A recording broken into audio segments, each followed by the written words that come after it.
You're 21? Yes, sir. When did you start getting into like social media business? What age were you? But I've been making social media videos since I was 12. We had a wiffle ball channel that got to like 6,000 subs. We were like an official wiffle ball league. They'd send us camera gear. They like sponsored us. I would just get ridiculously bullied in school for it. Like, oh, look at this corn, like this. Obviously using like worse words than that. I ended up deleting all the videos off the channel. What type of stuff were you posting throughout that time? I would take courses and stuff and they'd be like, here are the 750 best hooks to use. And I would just make a video with every one of the 750 of them, post them and just take down the ones that didn't do well. I've posted over 10,000 times on that page. Danny, welcome to the pod. Glad you could make it. Thank you, brother. Dude, it's an honor to be here. Dude's been straight grinding all day. Yeah, I've been in Miami for 3 hours and this is podcast number 2. So I'm pumped. I've been straight off the plane, brought the luggage and now we're here. You go by Coolness. How did that come about? Let's start with that. Like, how did it, was that like deemed from you or someone else? Is it because you're so cool? Well, yes, actually everyone couldn't refrain from calling me Coolness. I'm just kidding. But it's actually a more underwhelming story than most people would hope for. I was Danny Sellier _ on Instagram for as long as I can remember. And then I was in a random Telegram chat where people would like hack Instagrams and they'd be like, hey, we just like hacked these accounts. Like we have these usernames available and Coolness was available for 700. I looked at it. I was like, I'm Coolness now. That's what it is.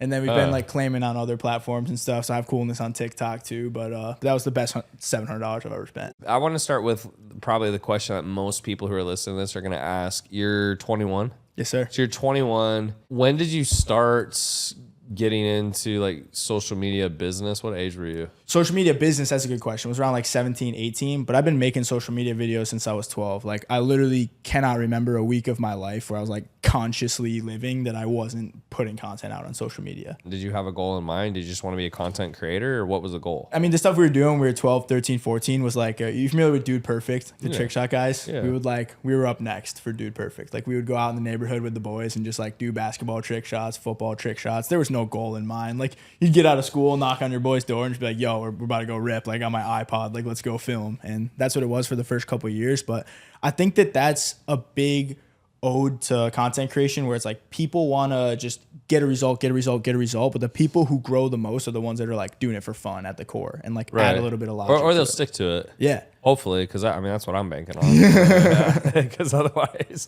I don't know if I fall in the fun category.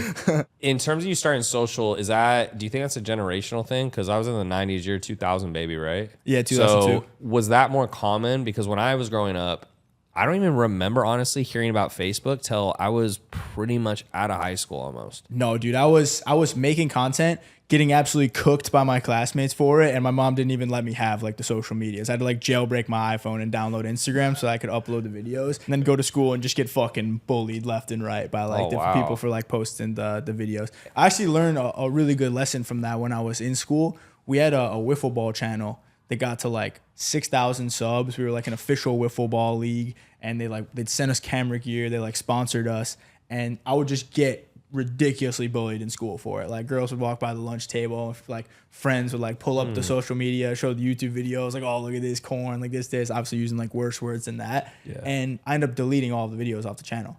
Because I didn't want to. I was in 8th grade. Like I didn't want to take it anymore. So I just deleted it. When you were in 8th grade, were you still in high school? So like was 8th grade combined or were you in junior high? Junior high, yeah. Okay. I was like, okay, well, I'm just going to get rid of this stuff then. Like it's not worth it. Like I want to fit in with everybody. And I wish that I still had that so I could look back on it right now. Yeah, and like I could pull it up here and be like, look at these like wiffle ball videos we did. Yeah. But I am happy that I learned that lesson at that age instead of right now. Because even as you start to see some more success on social media, like I'm still like, kids in my hometown will still like throw jabs or chirps and stuff like that. And of course, like the random trolls on the internet, like when you learn a big lesson like that at a young age, then it's like, okay, well, like fuck what these guys have to say. Like I don't care. Like I'm doing me. I'm doing it for a reason. Moving forward. When you're growing up, it's funny because you try to fit in. Then as you get older, it's almost the opposite. Where I mean, at least for me, the more I feel like I'm doing things that other people are doing, the more I feel like I'm going the wrong direction. 100%. Yeah, like because if everyone's doing it, then like I probably shouldn't be doing it.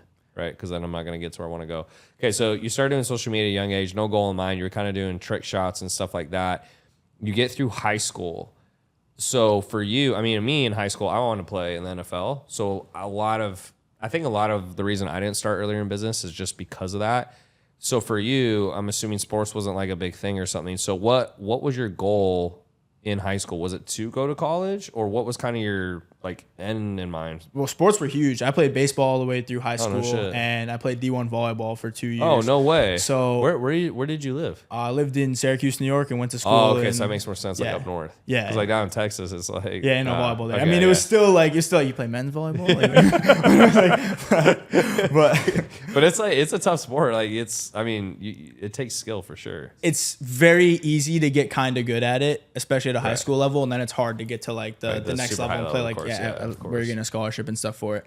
But I didn't even really have too much of a goal in mind. When I graduated high school was 2020, was during COVID. So our graduation was like you drive up with a mask on, you get out of the car, and the person goes, "What's your name?" And then you tell them your name, and then they announce the name, and then you walk across the stage, grab your diploma, get in the car, and then leave. So that was the graduation that we had during COVID. I was committed to play. Oh, wow, so you had it during COVID. That was 2020. Yeah, it was 2020 bro. graduate. Yeah. Wow. After that, I had an offer to play at a Division III school over by my house called for Cuca baseball? College, volleyball. Volleyball. And okay. I was like all excited for it, ready to go. Week and a half before I'm supposed to go to college, I already have all my classes picked. I already have my roommate. I already have everything set. wow. Like I got my jerseys and stuff for the team. I get a call and it's like, "Hey, like this Mr. Seliger?" I was like, "Yeah." Like we got an update about the volleyball team. I was like, "Okay, like talk to me." He's like, "We're cutting the team. It's COVID. We had to cut like 5 teams. Men's volleyball was one of them. Shit. It's like a week and a half out." So I'm like, "Okay, well I can't pick another one and get another roster spot, another team. Like a week and a half out from going to school. I don't want to go to the school now. School sucks without the sport there. So I just like took a gap year, not knowing what I was gonna do, and then started like watching videos online, started DoorDashing, started getting into entrepreneurship, started like posting more on social media, Straight getting more into DoorDash, it. bro. I was doing DoorDash in LA. This was, I don't remember when it was, but man, I was driving up Beverly Hills in this piece of shit car, and like I was scared the car would always die. And I'd get there and they'd be giving me, it depended on the person, but like $25, $50 tips. And I remember I would ask a couple of the people, I was like, "Yo, like, I know like I'm just a fucking delivery guy, but what the fuck do you do? Because these people are making crazy cash, right?" So that's kind of funny you said that because I have a lot of DoorDash memory. Did you always know that you were gonna get into like marketing and the digital space? Like, 'cause you were DoorDashing, that doesn't seem like it was like ridiculously long ago. I did, dude. I had no idea what I wanted to get into. I just knew I wanted to be successful. That was the big thing. Because for me, I wanted to play in the NFL. So everything to that point. So like how you said what happened with the volleyball team, I was in that same situation, except like it worked out. And so I started playing Division I and all that. I transferred a few times. I got hurt. And then finally when I couldn't play anymore, I was 22 already. So that's almost like, that's 4 years, right? So it's like I was basically in college for 4 years. Because I transferred a couple times, I didn't get to finish. And then that's when I started venturing out. And when I couldn't go pro, I was like, all right, like, so, I mean, I'm an athlete. That's done. Like, I don't sing. You know, maybe in another life. I always think like if I had different lives, like, okay, one life I'd be a boxer. One life I would like be a singer. Anyways, but like I didn't sing. And then I was like, all right, so the only way to really get rich is like you got athlete, entertainer, and then it's like business. So I knew I wanted to get into business, but I had no idea how to start. And like at the time, I remember going into Subways and I was like, bro, like, how do they do this? Like, how do they like, it just was so over my head because no one in my family had ever done business. So I had no idea what I was going to get into. I just knew like, I kind of knew, it was just one of those things like I knew I was meant for more. I was like, I was so depressed by the fact of having the same job for 6 years. Like for me, I was like, fuck, that sounds horrible. And so I didn't know what else to do, but I knew like I had to figure it out. And so what I was trying to do is make just enough money to like have the time to do other stuff. Does that make sense? Because every time I thought about getting a full-time job, my mentor was like, don't do it. Because he's like, hey, you're going to get used to that money. And then you're not going to want to take a step back to start your business because it's going to take one. So I was just doing DoorDash and like Uber and I was a server. I did door-to-door sales, that type of shit. Door-to-door sales, bro. That's one place to cut your teeth for sure. And you bro. did that too, right? I did it for a week. And then I was done. For 1 so week. listen to this, bro. Listen to this. So I moved all of my stuff down to Florida after my first year of college because I'm like really excited. They're like, yeah, like you get your own spot to live, like you be able to work there and they stuff. hype it up because bro, it was one bed on the ground of like 4 people in 1 bedroom in a 3-bedroom apartment with 12 people. My area was an hour and a half away, and they didn't do any Where'd training. You knock? Lehigh Acres. What company was Fort this? Myers. I don't even remember the company name, bro. I was there for 1 week. I was like, this is not what I signed up for. Mine wasn't that bad. Like I had my own room. I was in a place with 3 dudes. One was my brother. One was my buddy. We had our own rooms, but they definitely hype it up. I mean, they make it sound like you're going to get rich. What I would do, ironically, now that you brought that up, if I started a door-to-door company, what I would do is I would sell people on the fact that those skills would move into other areas because they try to sell as, oh, you're gonna do door to door and make all this money. I would go to a guy like you. I was like, hey, Danny, look, this sucks, but if you can commit to a year, what we'll do is like those skills are gonna transfer into something else, or like you can even be like, what I honestly do is like, or we'll move you into a remote closer position. That's honestly what I would do now.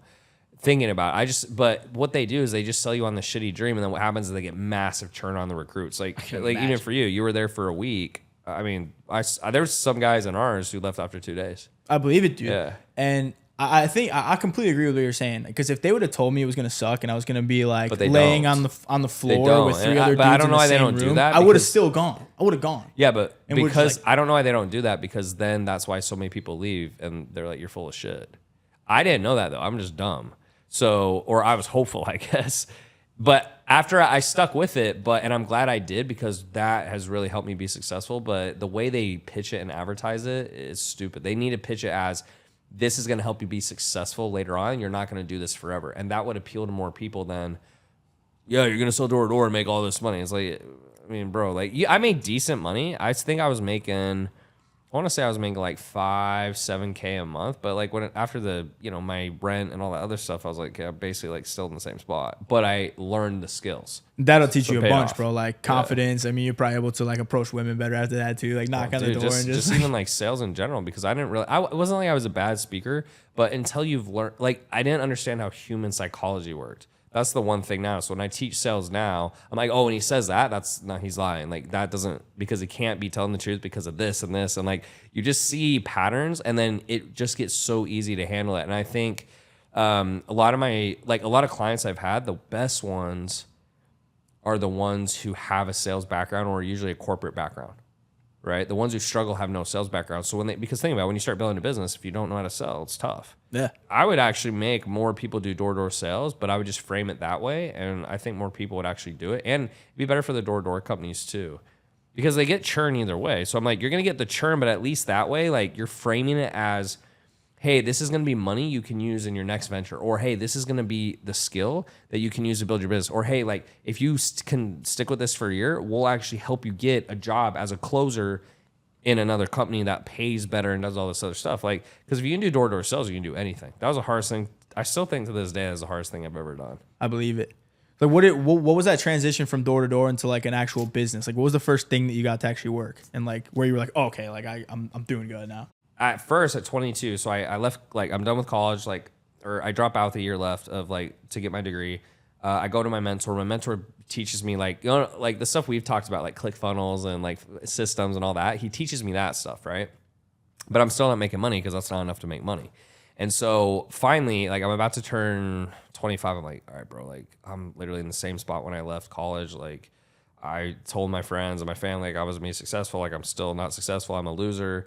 So I did door-to-door sales, and then we just finished. I just finished 9 months of door-to-door sales, bro. I did the average. I probably knocked on like 27,000 doors is what I guesstimated, because we do 100 doors a day, 6 days a week for 9 months. So I was like March till, no, I think it was even earlier. I think it was like February to like fall. Anyways, so then they give you like a month off or something. So in that month, I made a little bit of money, not a ton, but what happened was I just saw an ad, and it was like how to build your online fitness business. And I still was pretty like unaware of like ads and even social media, because I didn't like social media at the time.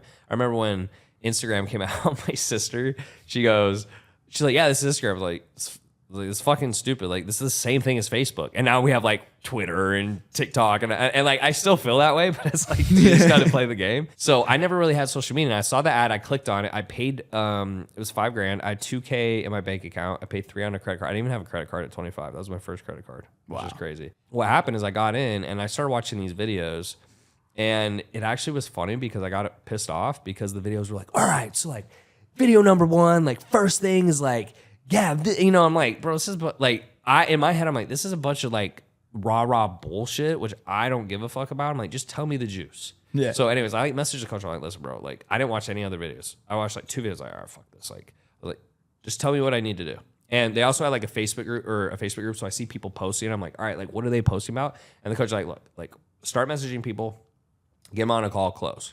I'm like, that's it? He's like, yeah. And he's like, sell it at $1,500. I was like, no one's gonna do it. He's like, just try it. I was like, I mean, I have nothing to lose. I'm like, fuck it. So I just started messaging my followers, and I got them on a call. And because I just gone through door-to-door sales, like I was pretty good, and I had a little bit of direction. And like he had a sales script, and I was like, oh, this is fucking terrible. And I kind of like redid it, and I closed my first deal at 2K, and I was like, fuck. And I remember going, holy shit. And then that first week I did 10 grand. And at the time, that was 3 times more than I'd make in a month. And I was like, oh shit. So that was really how it started. And then from there, it was just like learning ads, right? And that took me longer. So I paid for 3 or 4 more coaches. I lost a lot of money, but I just knew, hey, like I have to figure this out. And so as I figured that out, then I was able to scale my company to where, it's done 100 million now.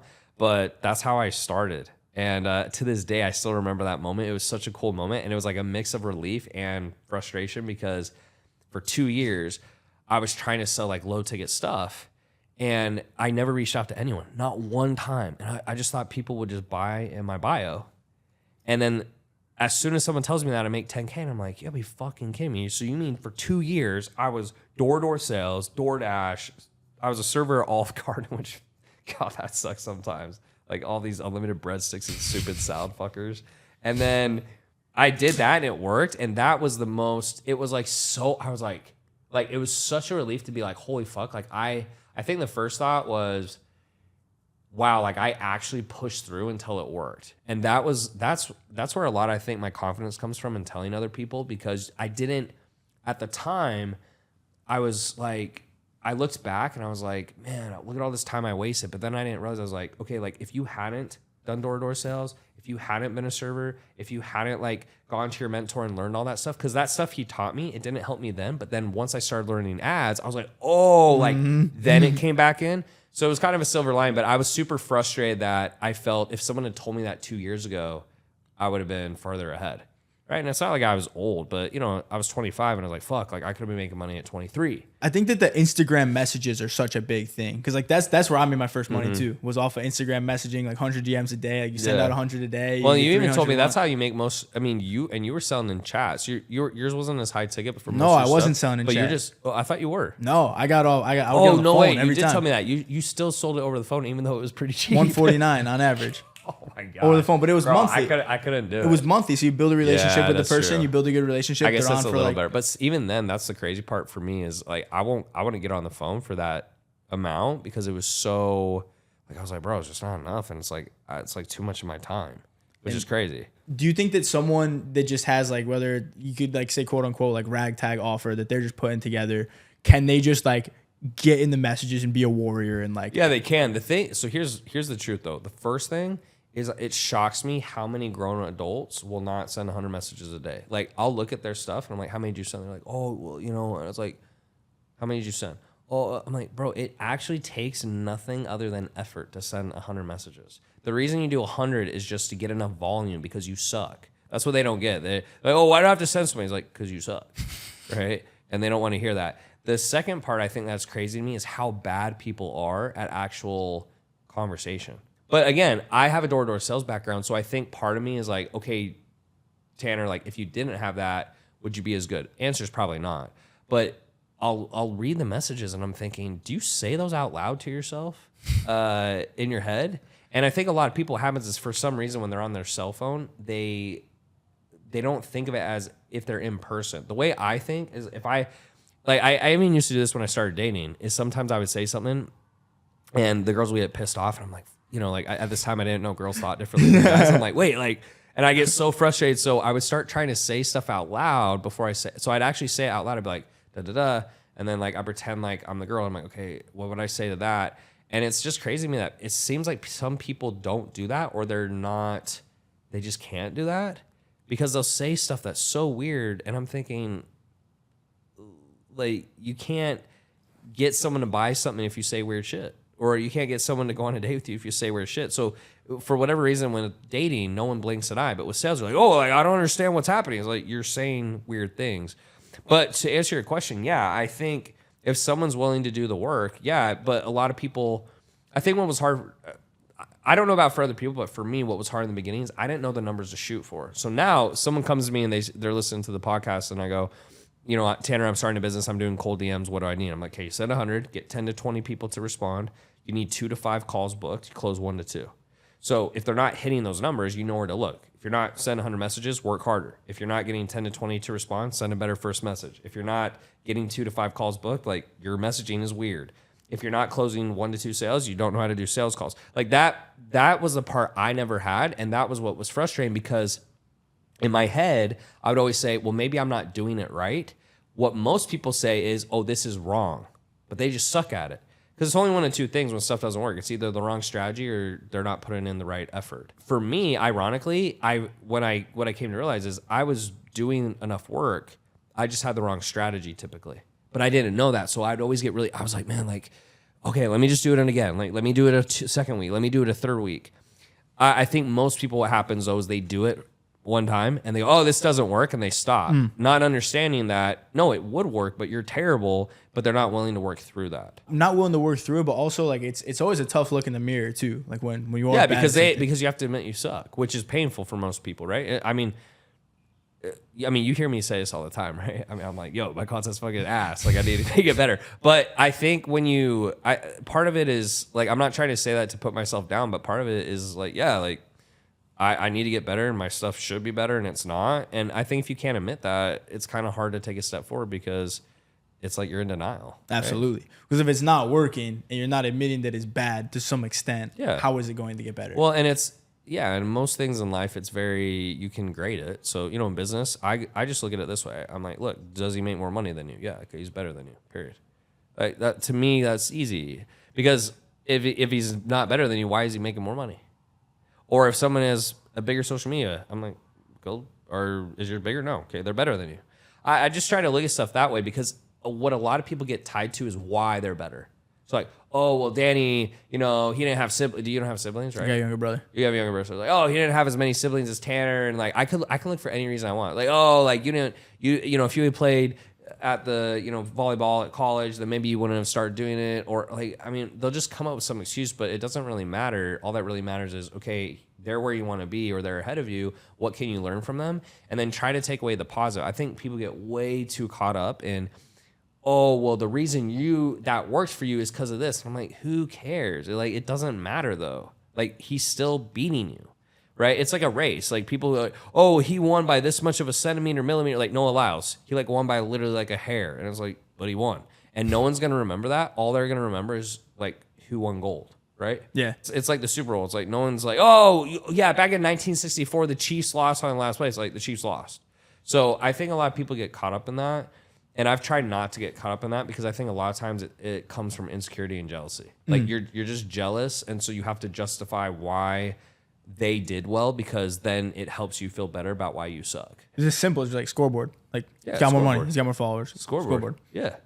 And honestly, it doesn't take anything away from you either. I used to think that when I had a business in the beginning. I remember I was really competitive, and I would like, oh, you better not be using my stuff and all this. And then I started to realize that someone else being successful doesn't matter, because a lot of times in business, people buy usually because they also like you as a person. So if you have a different personality, which we all do, some people are going to like me, they're not going to like you, and vice versa. Trying to be like, oh, well, if Danny's like doing really good, it's going to like affect my success. Like, it has nothing to do with that. There's unlimited amounts of money, and then it's just basically who's going to take their piece of the pie. There's so much money out there. And I think it's more just, okay, like, there's the money. Like, are you going to take a piece of yours, versus the mindset, oh, there's a limited amount, and like, because he got some, I'm not going to get some. I don't like really agree with that mindset. Dude, 100%. That's something I learned and like kind of internalized recently, is like the pie is big enough for everyone. Oh, it's huge. Before it was kind of just like, well, I gotta keep this for myself so that I can like have the success. But the more people and the more opportunity I bring to the table for everyone, like everyone does better. The pie is big enough. As long as like, I think the key thing is, as long as you're aligning with people who actually are trying to be successful and go in the right direction, it always helps to help those people, because then they know someone, and then if you're bringing value to them, they'll try to bring, because it's just the law of reciprocity. I mean, most people, they want to help someone who's helped them. That's normal. And so I think a lot of times, getting that competitive is bad, when you can just, you know, help someone else elevate themselves, and they can do vice versa for you. I think that using the competition is good too, because one thing I've noticed since I transitioned from like athlete, sales rep to business owner. Athlete and sales rep, it's very easy to just be like, you're on the other side of the net, or you wearing the different color jersey, fuck you. And sales guy, it's very easy to be like, you're on the leaderboard, you're below me, ha. Or you're ahead of me, like, fuck you, I gotta come get you. Or like business owner, it's like, okay, you gotta be like, have grace with everyone. It's hard to like pick out enemies. That's one thing. But one of the reasons I do like business, now that you just said that, is because it helps you grow because of what you just said. So for example, you know, I had a staff as big as 100, and you saying that, it reminds me is someone does something and it's trying to get them to understand it's serious, but also not just immediately cut them or fire them, but that, you know, or having certain conversations or strategy, like it helps you really develop as a person, because what you realize, at least for me, what I've realized is the biggest businesses always have teams. And so something people will kind of, I call it creating your reality. They'll say stuff like, oh, I'm not good with people, or I don't want a big team. And it's like, you're basically saying like, you're not going to be as successful because it usually takes a big team. Like, I don't know anyone who's super successful who doesn't have some type of team. I'm not saying it has to be the biggest team ever, but you have to have some type of team. So I think the reason it's harder, though, as a business owner is it's the, I don't know if you read that book by Jocko Willink, I think it's his name. Extreme right? Ownership. Yeah. And he talks about the dichotomy, or he has a book too. It's called Dichotomy of Leadership. I think he has that book. And it talks about, well, if you're too nice and they just think you're your friend, they won't respect you. But if you're a dick all the time, it's like, then they're just kind of like, they don't really like you, and then they're just doing stuff out of fear, and that's not good either. So it's the dichotomy where's the balance of, hey, I'm your friend and I want you to do well, but hey, we also have like a job to do. And I think that's what makes it, I think that's what's great about being a business owner, is it just really pushes you in ways that you couldn't possibly be pushed unless you were one. Yeah. Right? What did you do right after that? And so you did the door-to-door sales and stuff like that, but when did you transition into something that you started actually making money? Was it when you branched off after selling the $149 product and you're like, yo, I could just do this on my own? I've done pretty much everything, and I think that plays a big piece. Like, from what age is like, so you're 21 now, so like 18 to 21 pretty 17 to 21. I was like DoorDash, 4 investing years in the game already is crazy, dude. Just like investing into crypto. Like, dude, I was buying Ethereum at like $200 at 17, like opening up accounts with like other people's information and to get on Robinhood and buy Ethereum and like build drop shipping stores in class. But I had a story. I sat down to dinner with my dad the other day, and he reminded me of this. I forgot I even did it. I tried to like couch flip. What are your parents like? I'm curious. Are they like proud of you, or are they kind of like, oh my god? No, they're proud of me. Cause okay. My parents thought for sure I was gonna fuck up my life, 100%. No, they really want me to go to school. After the volleyball team got cut from that one school I was talking about, they were like, okay, we'll pick another school. I was like, no, I'm an entrepreneur. Like, I'm not doing this. Like, you probably should go to school. And then I got a D1 scholarship offer because I got scouted by a coach. I played pro beach for 2 years, like 2-on-2, like beach volleyball. And I got scouted from one of those tournaments. The guy was like, hey, like, come to New York City, play for Long Island University. It's a D1 program. Yeah, Long Island's a good place too. Yeah. Well, the school's in the middle of Brooklyn. So that taught me a thing or two as well. Just like living there for 2 years.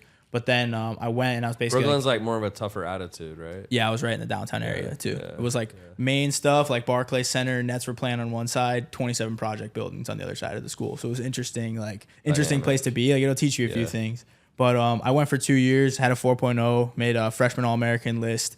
And I was just like, this isn't fun anymore. I was growing my business at the time, and I was like, I'm going to leave. You dropped, yeah. And then I moved to Miami. The business I had at the time crumbled, so I rejoined stop there real quick. Talk a little bit about that, and maybe share like why you think it failed. I think something that's important for people to hear is they always see success, and they like, oh, you know, everything they did was successful. Even Hermosi, like, he talks about, he basically just ran, like, accidentally created Gym Launch. Yeah. Like, he was going to just be an online trainer. Yeah. Talk a little bit about that failure, what the first business was. Dude, I mean, this is the brand sharks that I have right now is gotta be like around my 10th business. So the failure in particular we were talking about. Your 10th business? Yeah. First one was a drop shipping store in high school. And that one just sucked because I had no idea what I was doing. Yeah. I was on TikTok, and it was like, get rich off of drop shipping. Just build one store, connect an AliExpress store, and you're going to be rich. And I was like, I'm going to be rich.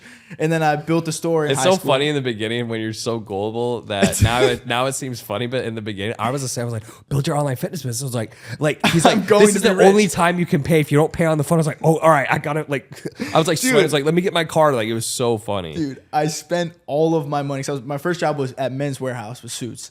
And I had like $700 saved from that. And the course was like $750. And I'm like talking to the guy on the phone. I'm like, I have 700. Like, I'll give you all of it. Like, just let me be a part of this course for drop shipping. And I bought it. And then the dude, like, because the sales rep spoke good English, but the dude whose course it was barely spoke English, and I didn't understand any of it. So I was like, all right, fuck, I'm gonna at least try the drop. What language is it in, or is it just kind of broken? It was really broken English. I was like, bro, because I was 17 at the time. So I was like, damn, bro, I kind of just got licked. But it's just my life savings. No problem. Yeah, just got to go work another 70 hours. Bro, for me, I know. I remember when I was working, and it'd be $100. Like, I get $100 a day. And I'm like, bro, I'm not taking a girl out. That's like 3 days of work. Legit, bro. Literally at the time, it was so much money. Sorry. Anyways, go back to your story. I'm sorry. That was the first business I had, and that one, it was just family members and friends who like felt bad at how stupid I was that like bought stuff off the store, and like those were the only sales I had. Had a clothing business that went the same kind of way. DoorDash was like only my consistent income that I just like fuck off into other businesses that failed. But like all of that stuff, you just learn something every single time. The business in particular that I was running in college. How did you go about trying to learn? Were you just like experimenting, or were you on YouTube, or how were you trying to actually learn? It was pretty much experimenting. Like I would just like I'd hear about something and I would just do it.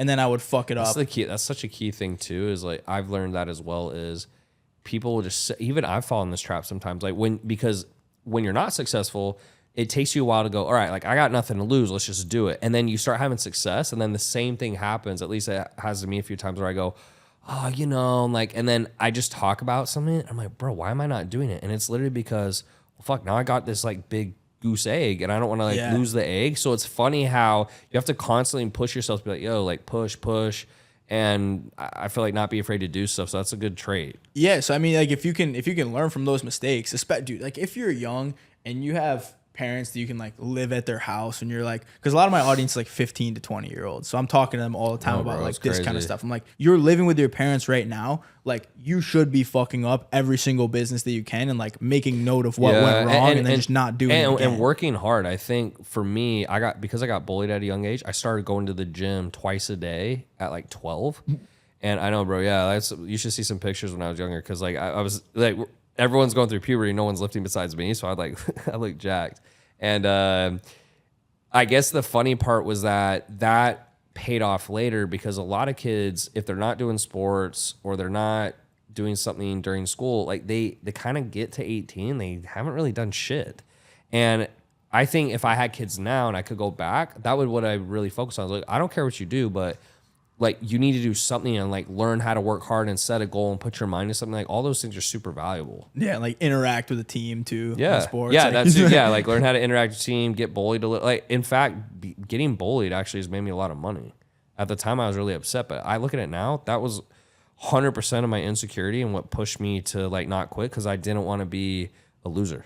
That was the main driver. I was like, no, fuck. Like if I quit, because then I'm gonna be this loser that they said I was gonna be. It's like I can't. Like that was a massive driver for me. Fear of failure. They always say like the cat's more powerful than the cheese. Right. Going back to what you were saying, you were trying a few things. Keep going with that story. Yeah. So the business that I had, that was like my first real business that had like employees and actually had like clients, I started in college. So I had a really like crazy schedule second year of college.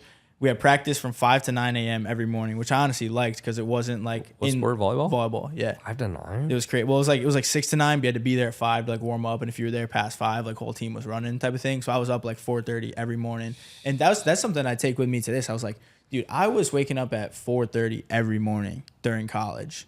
Like during college. Yeah. For no, I mean, me too. Because like, we had to do weights, and then we had practice, then we had film, we had to do a bunch of stuff because I was playing football. Yeah, bro. Like at least that's football, bro. I was like, volleyball. It should be a little bit easier. But either way, I would get out of there. I had like 2 classes a day on average that were right after practice. And then after the practice, I would work on my agency, which was like digital marketing at the time. Like it was helping people with shout outs, doing like engagement chats. It was honestly like a pretty bad service, but like I was trying to get, it was really bad service, to be honest. But like, this is the lesson that I took away from the business, is like I focused on just like sales. My sales, what could I do to sell? Growing the sales team. How could I train the sales team? I don't need any fulfillment, bro. I just need more sales guys. Like we just need to sell. And I had like 8 sales guys on the team. We'd have sales meetings every day while I was in college. And I would just show them like how to sell. Like you sell this, and people would like sell the clients. And then we have like just insane churn rate. And then I was like, all right, I can't do this anymore. Like I completely did this out of order. You need to focus on the product, and then the product's good, and then you like bring the team around it. So that was like the big lesson I learned. So I kind of just like quit that business and then joined a bigger company when I dropped out of college because that business was crashing and burning. So I was like, well, let me just do what I know how to do best is like sell this, but like a good product. So it was like $149 to $997 a month, digital marketing services at 25%. I was bringing in around like $100,000 a month plus for the company. Wow. So I was making like anywhere from 20 to 30 at age Holy 20. shit. And I was like living down here in Miami, like a little bit up north. And then like, that was cool. I got to save up a good amount. And then I was like, okay, I can do this myself good, but I also want to like help out more because I got a lot of knowledge on like content, like how to grow accounts. I can do a lot of filming. We can do a lot of stuff with press. Like I can put together a pretty good like digital marketing agency. And I like, I've had a crack at it before. This time it'll be different. I'm going to perfect the product. And then once the product's perfected, I'll bring on a couple sales guys. I'll start going hard myself and then we'll run it. So I left that company, which was a big risk. I mean, dude, to get a little sidebar on like risk taking, within the span of 9 months, I dropped out of college with a 4.0 and a full scholarship to play volleyball. I got out of the first relationship I was ever in because it wasn't serving me and it was like, oh, like we're doing too much stuff with the business. Like, got out of that. That's trash. I'm glad and you then got out of that. left the job that was paying me $25,000 to $30,000 a month at age 20 within a 9 month span to start this company. I think that's the hardest one. That was the hardest by far. If I was making 20, 30 grand as they a 20-year-old, progressively got harder. Yeah, because you would just think, I mean, you're already making more than most grown men already. You're like, why leave? That's actually the dangerous path because I remember my mentor, he said, hey, if you finish your engineering degree, because you start 6-figure salary, he goes, you'll never start your business. I guarantee you. Because he's like, you're going to meet a girl. She's going to like the 6-figure salary. She's not going to want you to take a step back. You're going to get bills. Then you have to pay the shit. He's like, do it now, man. He's like, don't get the job. So that's actually, I think the fact you were doing 20, 30 racks and then you still stopped to start your own business. That was the crazy. hardest one, bro. That was the hardest one. The college, I knew I was going to leave. I just got a bunch of shit afterwards because everyone's like, bro, like, what are you doing? Like, you got 2 years left. I know, same. You got 2 years left. I know. Just finish the 2 years, bro. Yeah. Like, you're not paying a dime my girl to be at there. the time left, yeah. And her mom, I mean, thought I was, I mean, you could even tell, like, just the way they're talking. They're like, yeah, so, like, have you thought about that? They're trying to be careful. I'm like, look, I know you think I'm an idiot, but I have to do this. But I know you think I'm an idiot. Can we just like call it? Like, but you don't have to keep saying that. Like, I know you think I'm dumb. Does that make sense? Yeah, that's one of the things I respect about you a bunch, bro. You're very, very direct. Like, there's no beating around. It's just because it's because I feel I'm too tired to try to beat around the bush. I got too much shit to do, so I'm just go. Yeah, I mean, does it suck? Or someone's like sits there and tries to be super nice about the video. It's like, okay, so it sucks. All right, great. Like, so like, just get to the point. But it was tough because you got like no real support when that happens. You got to like make that. What were your parents saying? Were they thought you were a little crazy when I left school? Yeah. No, they were like, at least you tried it. They were like, wow, they were happy really? that because I wasn't gonna go. What do your parents do? My mom's an accountant, my dad's an engineer. So dude, that surprises me. They would say that. They didn't want me they wanted me to go to school at first because I wasn't gonna go. Like after I was doing that gap year, I wasn't even gonna go. And then I got a scholarship offer to play D1, and I still didn't want to go. I was like, I don't really want to do this. Like, I'm a businessman now. Like, I'm going to keep doing business. And then I was like, okay, well, I have my entire life to do business. I got this window of opportunity right here to be pretty cool. So I went. I think it was a good decision. I'm happy I went, bro. I met some brothers there. Like, I got to experience New York City. I got to say I played D1. Like, we took a set off of Hawaii, the national champions. Like, that was like crazy game. Did you win the national championship? No. We took one set off of the national champions. Gotcha. Like, I know, like, anyone, like, random person listening that isn't familiar with volleyball might not think that's a big deal. You familiar with sports betting odds at all? And how many sets are there? 3? It was best of 5. We lost 3-1, but the odds for us to win one set was super low. plus 20,000.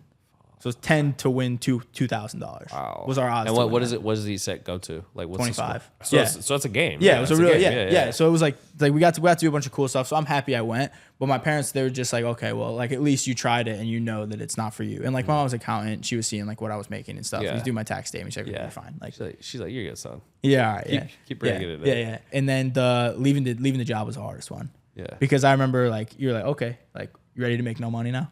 Like, yeah, I mean, you're going from 30 to 0. It's a 0, yeah. And then I like didn't even have full proof of concept yet because I couldn't just go like build out my agency while I was working at another agency. You're on calls all day. And also, it's just like you're not gonna go like build a semi-competing agency like while you're at an agency. So what I did was I left it. That was around the time I went to Colombia for the first time. Got in like an international entrepreneurs like networking circle for the first time.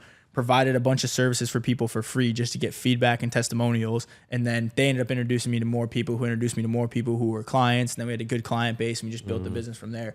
But it was like rigorous testing of the product, making sure what we did actually worked, doing it for people for free, like asking for raw feedback, getting a lot of testimonials. And this one was more like social media and press. Like, is this like growing? This is like forth? done for you, social media. Yeah. So like we take over your social media accounts, we script out the videos for you, we tell you what to post, we post it for you, we'll edit the videos, like we take over it completely. And your main Instagram account is Coolness. Like, was that growing throughout this entire time? What type of stuff were you posting throughout that time? I'd go on podcasts, or I would go like there, for example, like I would take courses and stuff and they'd be like, here are the 750 best hooks to use. And I would just make a video with every one of the 750 of them, post them and just take down the ones that didn't do well. Like I've posted over 10,000 times on that page. And there was a time period where around this time last year, I was posting like 1 or 2 times every single day. And like, I think, what are we at, like 3,500 or 3,700?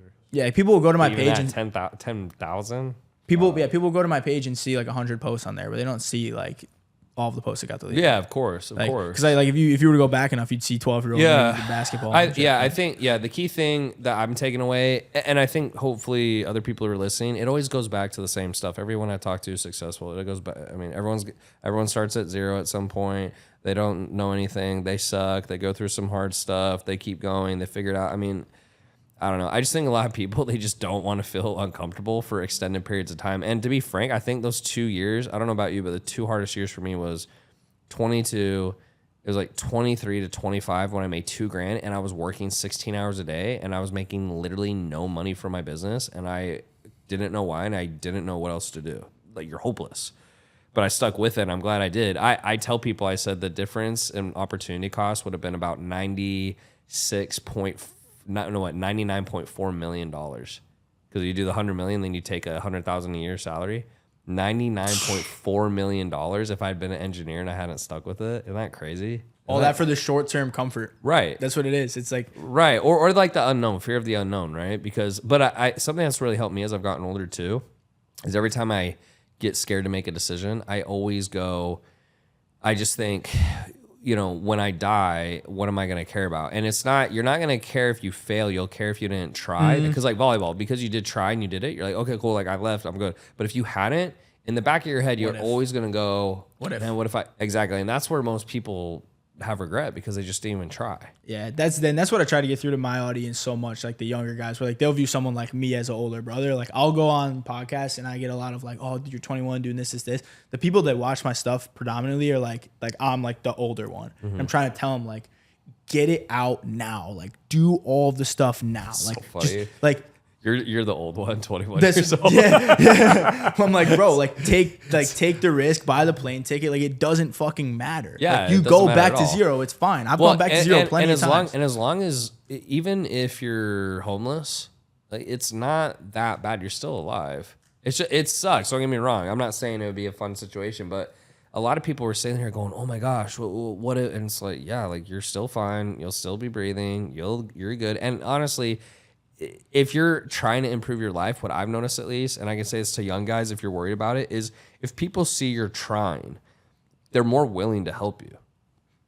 So if I saw a kid who was actually homeless and he's 18 years old and I was like, yo, bro, like, I have a job at McDonald's and I'm doing this and like I'm sleeping here on the floor, I'm like, yo, bro, like, what can I do to help? Because you're trying to help yourself. It's the people who aren't trying to help themselves. It drives me nuts. I actually was leaving the gym the other day and there was a guy, homeless guy, and he was asking me for some food. And I was like, yeah, bro, like, I'll go in the gym and I'll get you this. He's like, nah, like, I don't want that. Like, I want this. And I'm thinking, fuck you.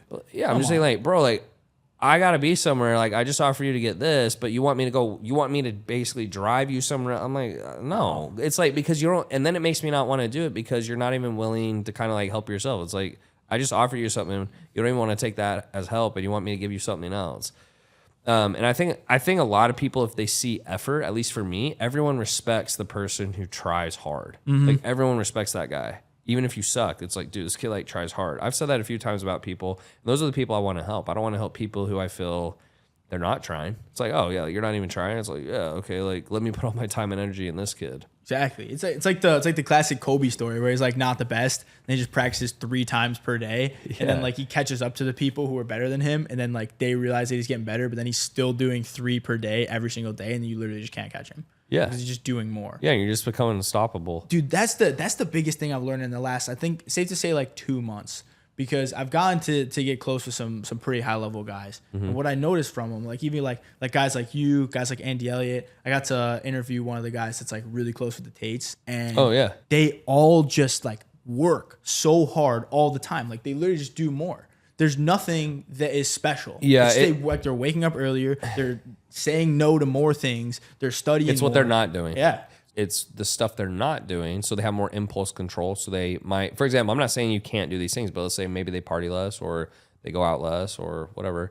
And then it's just they fall in love with the game. I think for me, something that I realized is, I don't know if you've been in this moment yet, but I had a goal to hit $1 million in a month. And dude, I was so driven by that goal. Like I remember we went 0 to 1 and then we went 1 to 10. That was crazy in a year. And so that was the year we hit $1 million, right? In a month.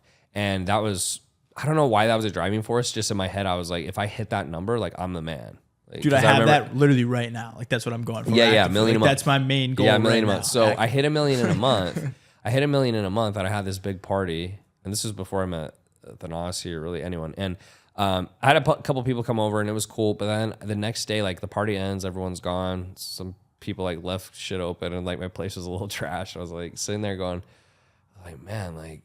I don't feel that great anymore. Like it didn't feel how I thought it would. And that actually, it kind of made me a little depressed because I was looking out over the Bay of Miami and I'm going, man, like if I hit $1 million in a month and no one gives a fuck or no one knows who, or there's some people who don't know who I am, then does it really matter, right?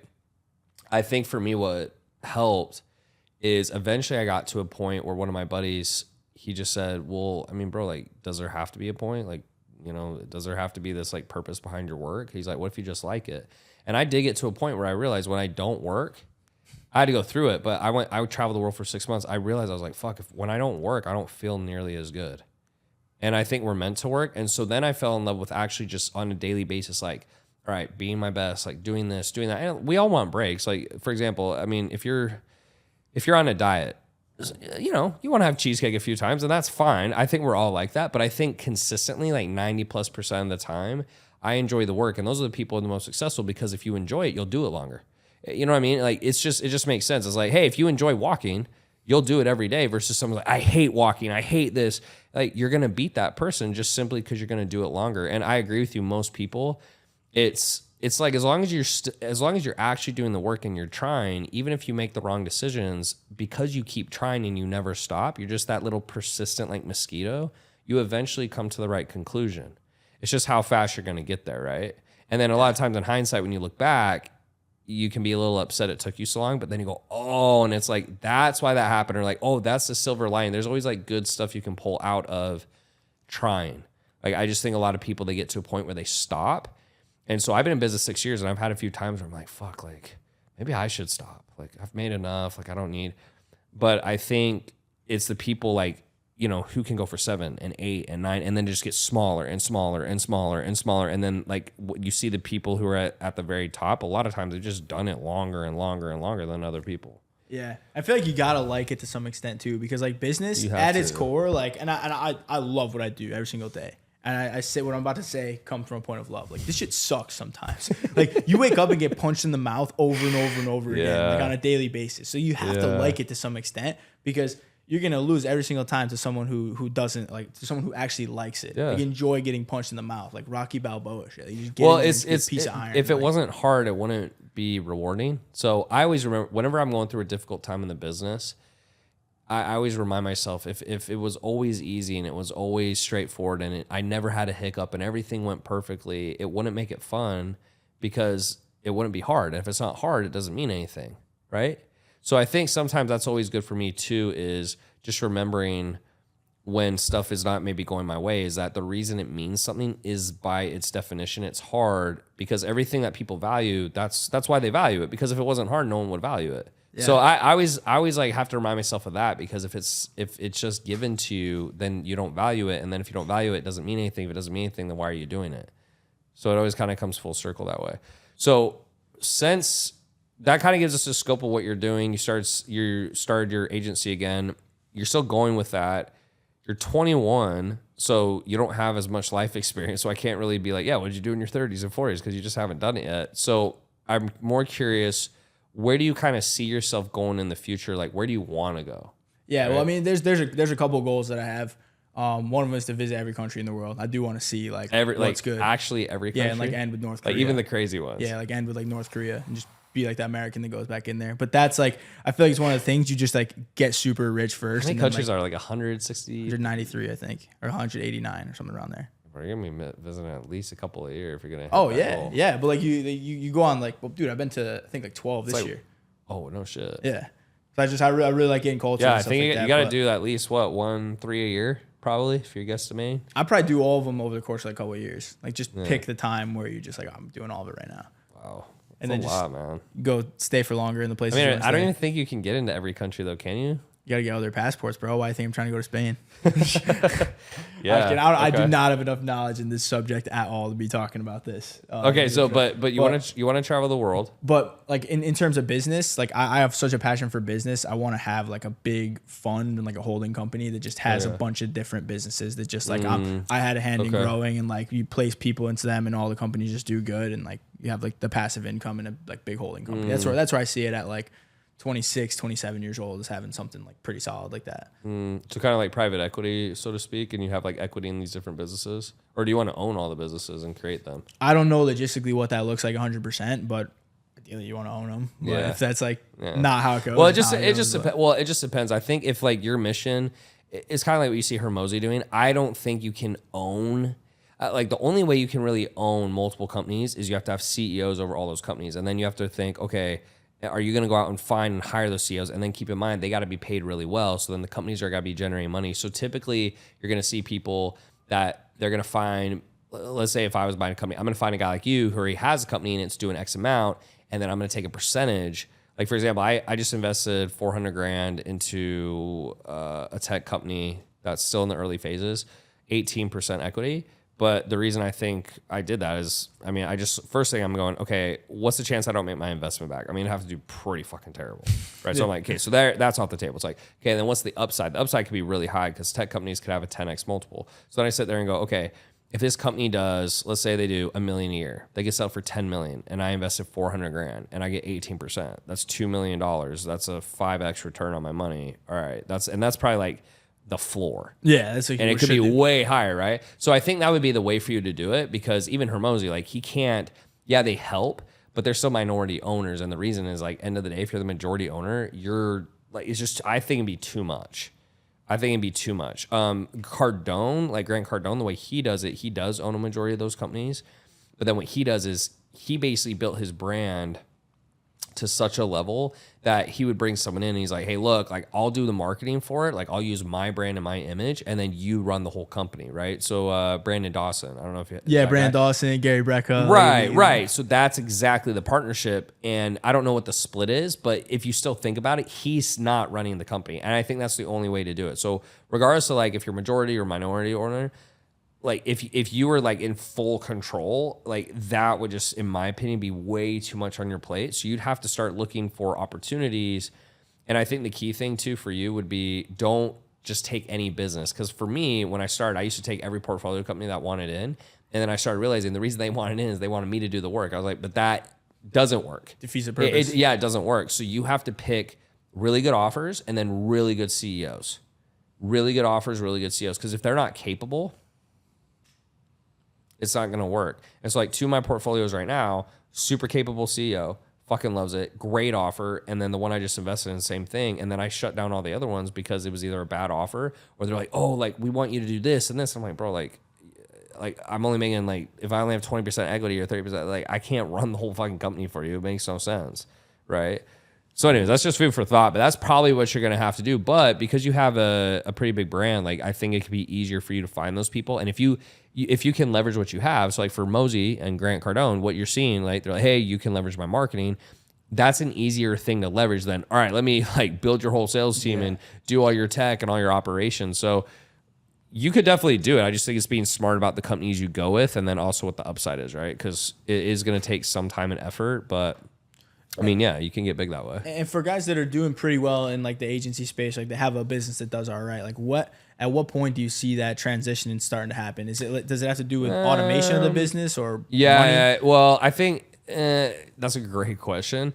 I think for me, it came when I realized where the ceiling is. So here's my opinion about internet marketing in general. Agencies could be like a little lower than this, but internet marketing, when I say internet marketing, it's just information, right? So it's like, hey, like here's how to do this. So the issue with this, the industry, well, the good thing, let's start with that. The good thing is you learn sales, you learn marketing, you learn ads, you learn systems, you learn emails, you learn text, you learn all the shit that goes into businesses that most people don't know or learn about. A lot of the issues with all the VC companies is the CEOs have great ideas, but they have no idea how to execute. So they're like, bro, look, I'm going to build this rocket ship that does this. And it's like sick. Like, how do you, they're like, I have no idea. So they're just idea people. I think being an operator is the good thing. The bad thing is that the second someone gets information, typically it's not valuable anymore, right? So let's say you come to me and like you pay me 10 grand and I'm like, I teach you this and you do it. You're like, great. Like, what's next? It's like, oh, well, there isn't anything next. You're like, great, bye. So usually what you'll see in that space is you'll see 1 to 2 million. Some people can push it to 3 depending on the offer. Obviously there's some other outliers that are above that, but typically you're gonna see 1 to 2 million a month. So if it's 1 to 2 million a month, that's for 99.9% of people on earth. It's like, fuck yeah. But for me, because I just have these bigger goals, I got there and I go, okay, I thought because we couldn't get past 2 mil, there was something wrong with me. I'm like, okay, let me optimize this. Let me do this. Let me do that. And 2 years too late, I realized it's just the wrong vehicle. And Warren Buffett talks about it, right? It's not about how hard you row. It's about what vehicle you're in. So if you're in a boat and it's going downstream, you don't have to row as hard as like you're literally going upstream, rowing as fast as you can just to maintain like where the boat's at. So I think the answer when people transition, it's either one of two things. It's either like, okay, they made enough money and they're like, okay, I want to take the next step. Or B, they go, okay, this is not the right vehicle. And so for me, once I got to that point, and also I'm good friends with Alex, right? So, you know, I get to talk to him and bounce stuff off. So part of it's been watching people. So like Alex Becker, he stopped info. He went to SaaS, built Hyros. Sam Evans stopped info, went to SaaS, built school. And it doesn't have to be SaaS. It's just like watching what they do. Mosey, right? And so for me, I go, okay, I have nothing else to prove. I've done 2 million a month. I have enough money. And this is about as good as it's going to get. And if I want to build a 9 or 10 figure company, it won't be this. Time to move. That's kind of how it came to me. So I think it could change for everyone. For me, I just thought, you know, I could push it forever. And I don't think that's true because it's just not a good enough offer.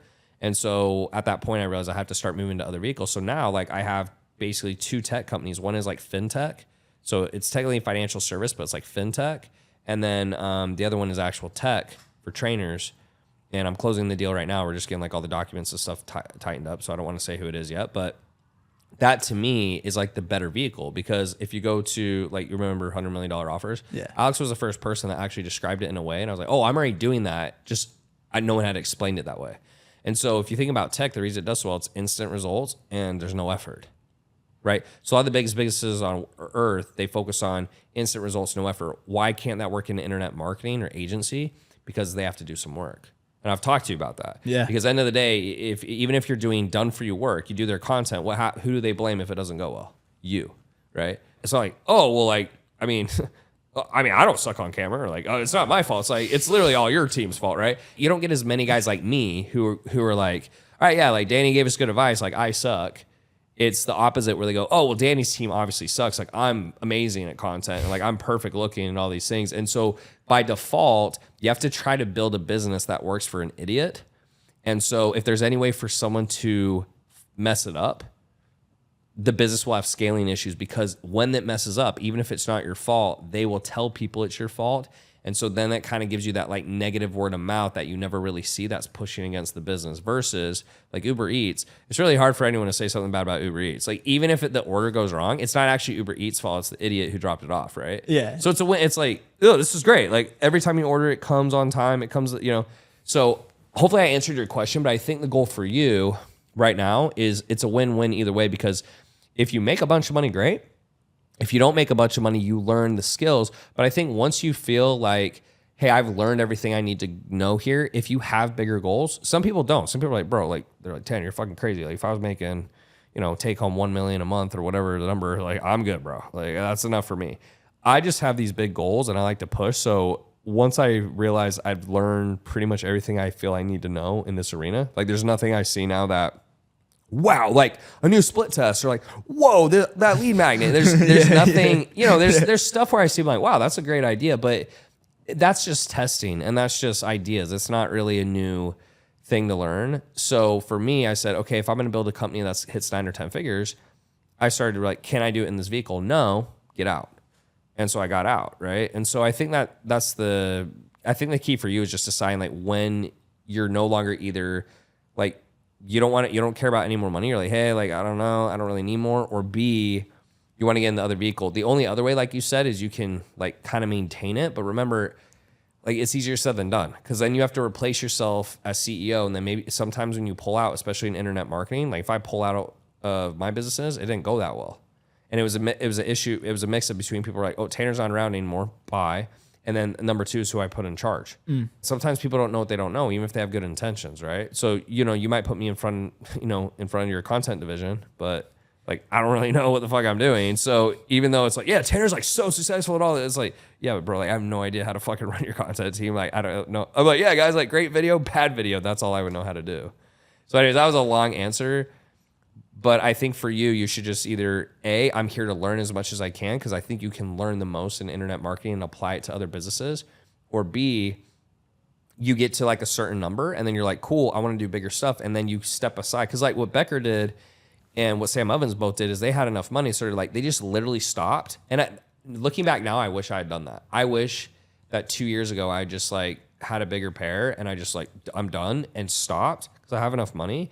And then I just started working on the new thing. But instead I was like, okay, how do I like maintain what I'm doing? And now that I'm here, it's easy enough now. But the funny part is like, it was like for what end? It was like I ended up in the same spot anyways, and I just made it harder on myself. Does that make sense? No, 100%. I got a question based off of that too. Because I feel like right now you're saying the internet marketing business is good because you're going to learn a ton that can be applied to other businesses, which I completely agree with. Yeah. Right now, of course, like I make decent money. I'm not like rolling in it. I just sold a piece of the company to a PE fund, which was fire. But I feel like I view my life right now as like I'm kind of like pulling back the slingshot where I'm investing more into relationships, goodwill, knowledge, and not so much prioritizing the money. Whereas I was like, okay, if someone put a gun to my head and was like, make $250,000 this month, like I'm sure I could leverage everything that I had and pull it off. But I feel like I don't need to do that. I feel like I just want to keep pulling the slingshot back. And then when the time comes, I think it depends on what you're talking about. I don't think you should just go around and literally do everything for free, for example. But I do think depending on if it's a key relationship or strategic, but I do think there comes a point it's like, okay, like I've done some things for you, like appreciate it. It needs to like I need this in return or stop. But I hear what you're saying. You're at a stage where anything can happen and you'll still be fine in 4 years.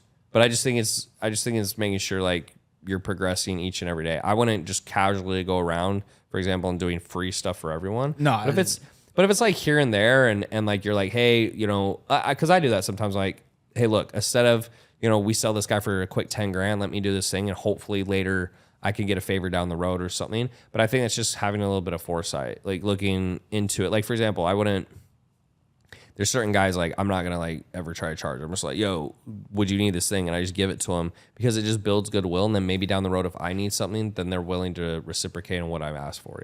Right. Yeah. That's the mentality. Of course, it's not like just like who wants some free shit. Yeah. Kind of thing. It's like it's got to be strategic for sure. But there's certain guys that if they ask me something, like I'm just gonna help them. Or they're like, hey, do you know this person, that person? I'm not like, yeah, hold on, let me get my affiliate link. It's just like, just go to him and tell him this, and like he'll take care of you or whatever. Yeah, dude. It's exciting stuff though. I missed the Miami vibes, bro. This makes me want to come back to Miami. Yeah, little business vibes. But yeah, I think at your age it's just there's less people doing what you're doing. Right? I mean, most 21-year-olds are not doing what you're doing. They're in school. My boys are though. That's the one thing. I've built a cool circle of homies that are like, dude, there's like a 19-year-old in a close circle that does $2 million a month with a solar company. And like other dudes. Yeah, solar is it's a beast, dude. And like these are like the homies now. I think that like anyone listening to this can take a piece away from it. Is like building the squad, just like boys. Yeah, and that'll help you too because it helps push you, and then people are doing the same things.